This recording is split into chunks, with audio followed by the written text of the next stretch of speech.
चिल्लाते हैं। मुख्तलिफ मौके पर इनकी आवाज का उतार चढ़ाव और अंदाज भी मुख्तलिफ होता है।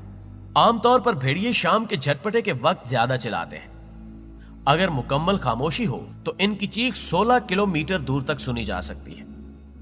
हर ग्रोह के इलाके का तयन बू और चीखने से किया जाता है और इलाके में नए हमला आवरों के खिलाफ शदीद मुज़ाहमत की जाती है। छोटे भेड़ियों को पिल्ले कहा जाता है।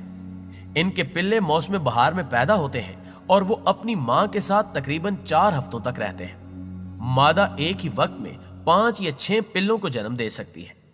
भेड़िए के मुतल्लिक सबसे दिलचस्प बात यह है कि भेड़िया एक आंख से सोता है। जब इसकी एक आंख नींद पूरी कर लेती है तो भेड़िया दूसरी आंख से सोता है।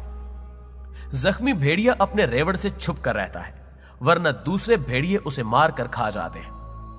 अगर भेड़िए का रेवड़ किसी इंसान पर हमला आवर हो जाए और इंसान उसे ऐसा जख्मी कर दे कि उसका खून निकाल दे, तो बाकी भेड़िए इंसान को छोड़कर जख्मी भेड़िए को खाना शुरू कर देते हैं। नाज़रीन ग्रामी, भेड़िया वाहिद जानवर है जो इतनी ताकत रखता है कि उसकी आंखें किसी जिन तक की शनाख्त कर लेती हैं और फिर भेड़िया उस जिन पर हमला करके उसे मौत के घाट भी उतार सकता है। मुअज़्ज़िज़ दोस्तों, भेड़िया मुर्दार नहीं खाता, जो कि जंगल के बादशाह का तर्ज अमल है।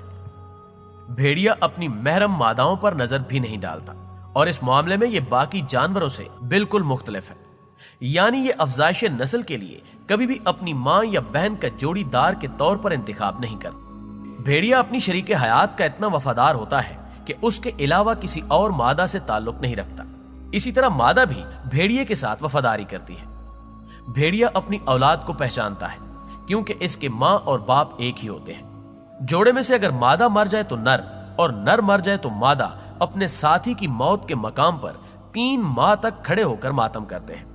भेड़िए को अरबी जुबान में इब्नुल बार यानी नेक बेटा कहा जाता है क्योंकि जब इसके वालिदैन बूढ़े हो जाते हैं तो ये इनके लिए शिकार करता है और इनका पूरा पूरा ख्याल रखता है। भेड़िए की बेहतरीन सिफात में बहादुरी, वफादारी, खुददारी और वालिदैन से हुस्न सलूक मशहूर है। ये गैरतमंद जानवर है जो अपनी आजादी पर हरगिज समझौता नहीं करता। किसी आजाद भेड़िए को पकड़कर कैद कर दिया जाए तो ये खाना पीना बंद कर देता है और अगर इसे आजादी न मिले तो ये भूख प्यास से जान दे देता है।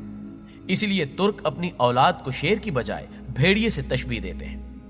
उनका मानना है कि शेर जैसा खूनखार बनने से भेड़िए जैसा नस्ली और गैरतमंद होना बेहतर है। भेड़िया तुर्कों और मंगोलों का कौमी जानवर है। इंसानों और भेड़ियों में मुश्तरक बात यह है